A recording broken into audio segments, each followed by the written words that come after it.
మిత్రులందరికీ నమస్కారం. ఈరోజు కాళేశ్వరం కమిషన్ లో భాగంగా ఈరోజు మమ్మల్ని పిలవడం జరిగింది. కమిషన్ అడిగిన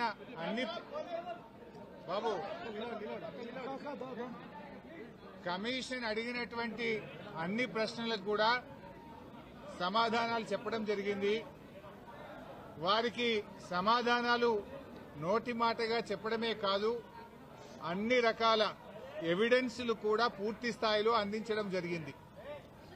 నేను మీడియాతో కూడా ఒకటే కోరుతా ఉన్నా, ఎందుకంటే మేము కమిషన్ ముందు హాజరై వచ్చి ఇక్కడ నేను రాజకీయాలు మాట్లాడడమో ఇతర అంశాల జోలికి వెళ్లను. రాజకీయాలుంటే రేపు మాట్లాడుకుందాం, క్వశ్చన్ అండ్ ఆన్సర్స్ రేపు అడగండి, అన్నిటికీ ఆన్సర్ ఇస్తా. బట్ ఈ రోజు ఎందుకంటే కమిషన్ ముందు ఏం జరిగిందో మీకు కావాలి, ఎందుకంటే ఐ కెనాట్ మిస్గైడ్. లోపల ఒకటి చెప్పి బయట ఒకటి చెప్పడం అనేది తప్పవుతుంది. లోపల ఏం జరిగింది, కమిషన్ కు నేను ఏం చెప్పాననేటువంటి అంశాలు మాత్రమే మీ ముందుంచుతాను. మీకు మిగతా ఎన్ని క్వశ్చన్స్ ఉన్నా, ఎన్ని పొలిటికల్ గా కావాలన్నా రేపు మాట్లాడుకుందాం. Today I will not speak any politics. ముఖ్యంగా మొట్టమొదలు తమ్మిడిహట్టి నుంచి మేడిగడ్డకు ఎందుకు మార్చారు అనే దాని మీద చాలాసేపు డిస్కషన్ జరిగింది. దానికి నేను సవివరంగా సమాధానం చెప్పడం జరిగింది. ముఖ్యంగా కొత్తగా ఏర్పడ్డ తెలంగాణ ప్రభుత్వం తమ్మిడిహట్టి దగ్గరే దాన్ని కట్టడానికి అన్ని రకాల ప్రయత్నం చేశాము. నేను ఇరిగేషన్ మంత్రి అయినప్పుడు రివ్యూ చేసుకుంటే ప్రాణహిత చేవెళ్ల ప్రాజెక్టును 7 భాగాలు 28 ప్యాకేజీలుగా నిర్ణయించి టెండర్లు పిలిచి పనులు ప్రారంభించారు. హెడ్ దగ్గర పని స్టార్ట్ చేయకుండా తోకల దగ్గర పని స్టార్ట్ చేసింది. ఎక్కడైతే నీళ్లు డ్రా చేయాలో, ఎక్కడైతే తమ్మిడిహట్టి దగ్గర నుంచి నీళ్లు తేవాలో అక్కడి నుంచి పని ప్రారంభించకుండా ఎక్కడెక్కడో కాలువలు టన్నెలు తవ్వారు. సో నేను ఇరిగేషన్ మంత్రి అయిన తర్వాత రివ్యూ చేసి, మరి ఈ ప్రాజెక్టులో ఆల్రెడీ ఖర్చు జరిగింది కదా, దీన్ని కొనసాగించాలని అప్పటి మహారాష్ట్ర కాంగ్రెస్ ప్రభుత్వానికి మేము కన్సల్ట్ చేశాం. హసన్ మిష్రిఫ్ గారు కర్ణాటక ఇరిగేషన్ మినిస్టర్ గా ఉంటే ఆయన దగ్గరికి ప్రభుత్వం ఏర్పడ్డ నెల రోజులకే వెళ్లి, మీరు దయచేసి మాకు అనుమతి ఇవ్వండి, మేము ఇక్కడే మహారాష్ట్ర ప్రభుత్వానికి మేము కోరాం, దయచేసి మాకు అనుమతి ఇవ్వండి, మేము మా వాళ్ళు మాకంటే ముందున్న ప్రభుత్వం మరి తమ్మిడిహట్టిని నిర్ణయించుకొని ఆల్రెడీ పనులు ప్రారంభించారు, 28 ప్యాకేజీలకు టెండర్లు పిలిచారు, మమ్మల్ని ఇక్కడ కట్టుకోవడానికి అనుమతి ఇవ్వండి అని అప్పటి మహారాష్ట్ర కాంగ్రెస్ మంత్రి, నీటిపారుదల శాఖ మంత్రి హసన్ మిష్రిఫ్ గారిని కోరాం. ఆ మినిట్స్ ఆఫ్ ద మీటింగ్ కూడా కమిషన్ కు అందించాను. ఆనాడు ఇరిగేషన్ మంత్రిగా ఉన్నటువంటి మిష్రిఫ్ గారు చాలా స్పష్టంగా ఏం చెప్పిందంటే, మేము 7 ఏళ్లుగా ఇక్కడ కట్టడానికి ఒప్పుకోలేదు, మా రాష్ట్రంలో ధర్నాలు ఉద్యమాలు జరుగుతా ఉన్నాయి, మేము 152 మీటర్ల దగ్గర ఒప్పుకోలేము. ఈ విషయం మీద మా ముఖ్యమంత్రి పృథ్వీరాజ్ చౌహాన్ గారు మీ ముఖ్యమంత్రి కిరణ్ కుమార్ రెడ్డికి ఇప్పటికే లేఖ రాశారు అని ఆ లేఖ నాకు అందించారు. ఆ లేఖని ఇప్పుడు కమిషన్ దృష్టికి తీసుకుపోయాను నేను. ఆ లేఖలో ఏముందంటే, మీకు మీరుగా నిర్ణయించుకొని పనులు ప్రారంభిస్తే మీరు చేసే ఖర్చు, మీరు చేసే డబ్బు ఏదైతే ఖర్చు చేస్తుందో అదంతా వృధాగా మారే అవకాశం ఉంది అని పృథ్వీరాజ్ చౌహాన్ గారు మన రాష్ట్ర ముఖ్యమంత్రికి రాసిన లేఖను ఆనాటి కాంగ్రెస్ మంత్రి నాకు ఇచ్చారు. అంటే మీరు ఇట్లా పోతున్నారు, తప్పు అనే విషయం, ఆ విషయం కూడా కమిషన్ దృష్టికి తీసుకుపోయాం. ఎట్ ద సేమ్ టైం ఒక 5-6 మీటింగ్లు జరిగినాయి మహారాష్ట్ర తెలంగాణ మధ్య. 5-6 మీటింగ్లు మినిస్టర్ లెవెల్లో, ఇంజనీర్ల లెవెల్లో, ఫైనల్ గా ముఖ్యమంత్రి కేసీఆర్ గారు స్వయంగా మహారాష్ట్రకు వచ్చి మహారాష్ట్ర ముఖ్యమంత్రి ఫడ్నవీస్ గారితో జరిగిన చర్చల మొత్తం సారాంశాన్ని వారికి చెప్పే ప్రయత్నం చేశాం. ఎందుకంటే అనేక ప్రయత్నాలు చేశాం. మహారాష్ట్రలో కాంగ్రెస్ ప్రభుత్వంపై బీజేపీ ప్రభుత్వం వచ్చింది. అప్పుడు గిరీష్ మహాజన్ గారు నీటిపారుదల శాఖ మంత్రిగా ఉంటే 2015 జనవరిలో నేను వెళ్లి గిరీష్ మహాజన్ గారిని కూడా, మీరు ఎంత నష్టపరిహారం అడిగినా ఇస్తాము, దయచేసి మాకు ఉద్యమాల్లో నుంచి వచ్చిన ప్రభుత్వం, నీళ్ల కోసమే తెలంగాణ ఉద్యమం జరిగింది, నీళ్లే మాకు జీవాధారం, మాకు తమ్మిడిహట్టి దగ్గర అనుమతించండి అని గిరీష్ మహాజన్ గారిని కూడా కోరాం. ఆయన కూడా ససేమిరా అన్నారు. అప్పుడు మన రాష్ట్ర ముఖ్యమంత్రి కేసీఆర్ గారు స్వయంగా మహారాష్ట్రకు వచ్చి అక్కడ మహారాష్ట్ర రాజ్భవన్ లో విద్యాసాగర్ రావు గారి గవర్నర్ గారి సమక్షంలో మహారాష్ట్ర ముఖ్యమంత్రి ఫడ్నవీస్ గారిని 17 ఫిబ్రవరి 2015 రోజు తమ్మిడిహట్టి దగ్గర బ్యారేజ్ కట్టడానికి అనుమతి ఇవ్వండి అని అనేక రకాలుగా కేసీఆర్ గారు మహారాష్ట్ర ప్రభుత్వాన్ని, మహారాష్ట్ర ముఖ్యమంత్రి గారికి విజ్ఞప్తులు చేశారు. అయినా వారు ససేమిరా అన్నారు. ఫడ్నవీస్ గారు మాట్లాడుతూ మాకంటే ముందు 7 ఏళ్లు కాంగ్రెస్ ప్రభుత్వం ఉండే, 7 ఏళ్లు కాంగ్రెస్ ప్రభుత్వం తమ్మిడిహట్టి దగ్గర ఒప్పుకోనప్పుడు ఇవాళ నేను బీజేపీ గవర్నమెంట్ ఆ రోజు తమ్మిడిహట్టి దగ్గర కట్టొద్దని నేనే ధర్నాలు చేసినా, పోరాటాలు చేసినా ఇవాళ నేనెట్లా ఒప్పుకుంటా, రాజకీయంగా అది ఎట్లా సాధ్యమైతుంది, ఒప్పుకునే ప్రశ్నే లేదని ఆ రోజు కరాఖండిగా మహారాష్ట్ర ముఖ్యమంత్రి గారు కేసీఆర్ గారికి చెప్పారు. అంటే 7 ఏళ్లు మహారాష్ట్రలో కాంగ్రెస్, ఢిల్లీలో కాంగ్రెస్, మన దగ్గర కాంగ్రెస్, 3 చోట్ల కాంగ్రెస్ ప్రభుత్వం ఉన్నా తమ్మిడిహట్టి దగ్గర బ్యారేజీలకు ఒప్పించడంలో, అగ్రిమెంట్ చేయడంలో, పనులు చేయడంలో ఆనాటి కాంగ్రెస్ ప్రభుత్వం పూర్తిగా ఫెయిల్ అయింది. నాటి కాంగ్రెస్ ప్రభుత్వంలో ఉత్తమ్ కుమార్ రెడ్డి, కోమటిరెడ్డి వెంకటరెడ్డి, శ్రీధర్ బాబు వీళ్లే తెలంగాణ ప్రాంతం నుంచి మంత్రులుగా ఉన్నారు. మీరు పట్టించుకోలే, 7 ఏళ్లు మీరు చేయలే. బట్ అయినా మేము అన్ని రకాలుగా ప్రయత్నం చేశాం. ఇంత మధ్యలోనే, ఈ సమయంలోనే సెంట్రల్ వాటర్ కమిషన్ తమ్మిడిహట్టి దగ్గర నీళ్లు లేవు అని 2 లేఖలు రాసింది. 2 లేఖల్లో స్పష్టంగా అక్కడ నీటి లభ్యత తక్కువ ఉంది, మీరు ప్రత్యామ్నాయం చూసుకోండి అని మనకు కేంద్ర సిడబ్ల్యూసి మనకు చెప్పడం జరిగింది.